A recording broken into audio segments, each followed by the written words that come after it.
l'ange a une certaine perfection, mais l'homme ne l'a pas encore. Donc, il est beaucoup plus accablé par le poids de la terre, mais il est apte, avec l'aide de l'ange, de former la chambre nuptiale entre le ciel et la terre, entre la lumière et la matière. Ça, c'est une vie passionnante. Il n'est plus une pauvre petite créature qui rampe dans la boue. C'est un être divin, avec une destination divine. Digne, aussi digne que l'ange. Ces deux parties, est-ce que la main droite vaut plus que la main gauche? Non, mais il faut faire ça. Et le cercle de la vie est uni. Là, on vit la vie entière. Il n'y a plus de coupure. La lumière et la matière se joignent.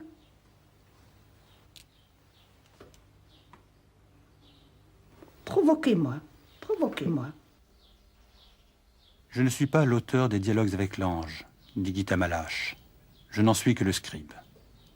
En fait, les dialogues avec l'ange sont la retranscription fidèle, quasiment mot à mot, d'une expérience vécue en Hongrie, dans les environs de Budapest, durant la Seconde Guerre mondiale. Là, 4 amis, Gita Malache, Anna et son mari Joseph et Lily, en 1943 et 1944, dans l'angoisse et les privations, ont reçu chaque semaine les enseignements de leurs voix intérieures qu'elles notaient à mesure dans des cahiers d'écoliers. De ces 4 amis, seul Gita Malache a survécu. Les 3 autres sont morts en déportation. Plus de 30 ans après, en 1976, Gita Malache publiait ses dialogues avec l'ange, qui furent traduits à travers le monde en plus de 12 langues. En avril 1992, nous sommes allés rencontrer Gita Malache, dans le petit village où elle s'était retirée, sur les coteaux qui dominent la rive droite du Rhône, en dessous de Vienne, au milieu des vignes qui y croissent, sous le soleil, dans le vent.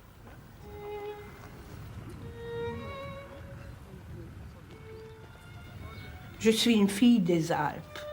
Mon père était hongrois, ma mère était autrichienne, mais j'ai vécu en Autriche chez mon grand-père jusqu'à l'âge de 15 ans.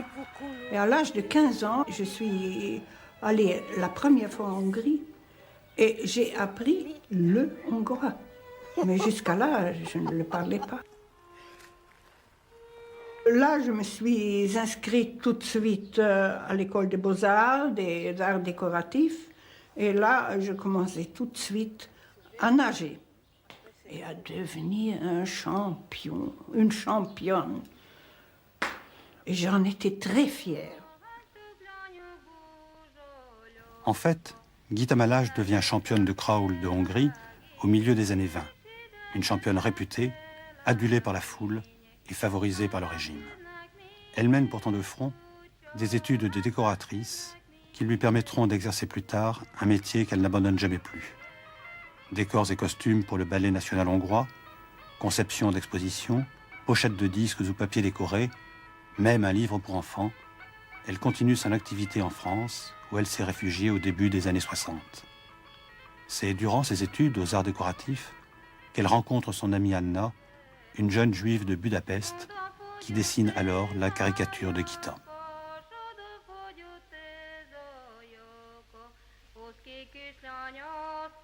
C'était déjà l'antisémitisme.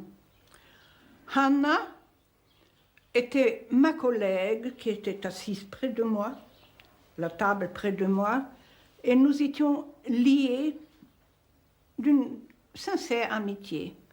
Et lorsque nous avons fini nos études, les Juifs ont été éliminés déjà de toute commande d'État. Donc c'est moi qui encaissais les commandes de tas, comme championne, comme fille d'un officier. J'avais tous les atouts et nous avons très bien gagné notre vie.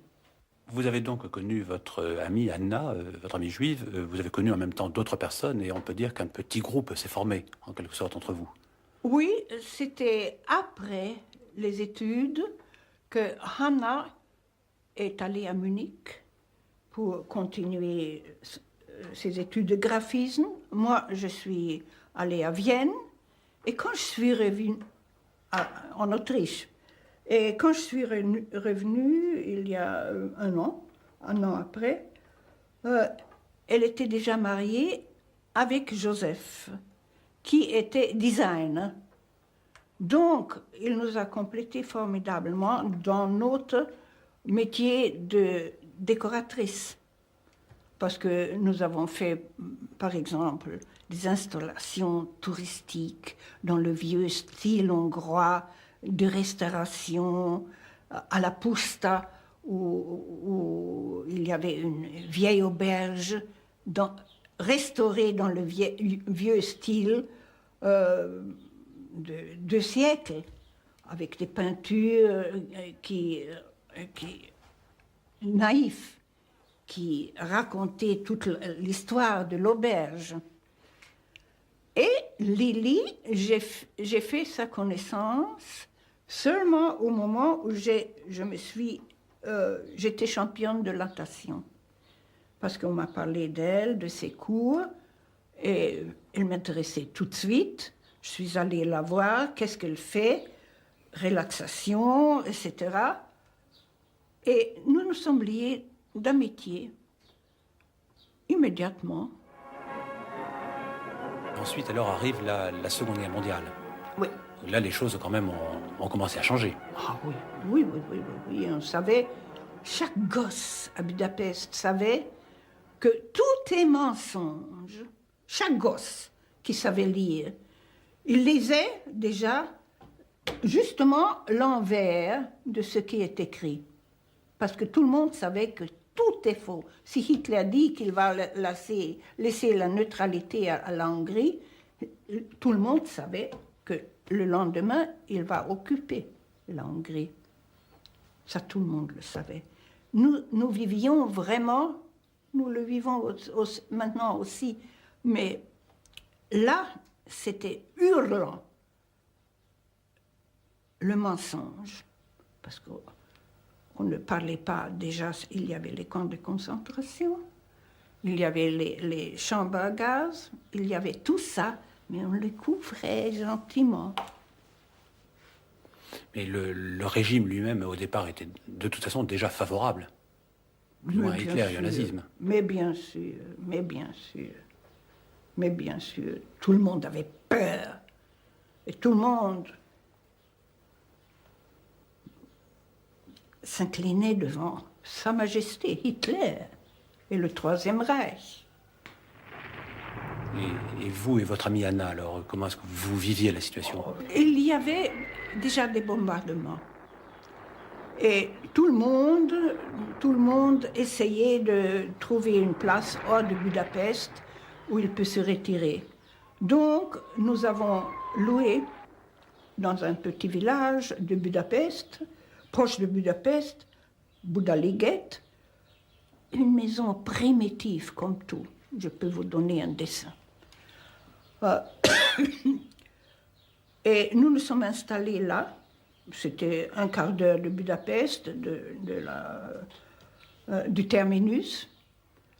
Et nous nous sommes installés là, parce que là, il n'y avait pas de bombardement à craindre. Et nous avons travaillé là, notre métier, tranquillement. Mais là, déjà, nos questions, chaque soir, devenaient de plus en plus pressées. Mais la vérité, où est-elle? Où est-elle? Notre vérité.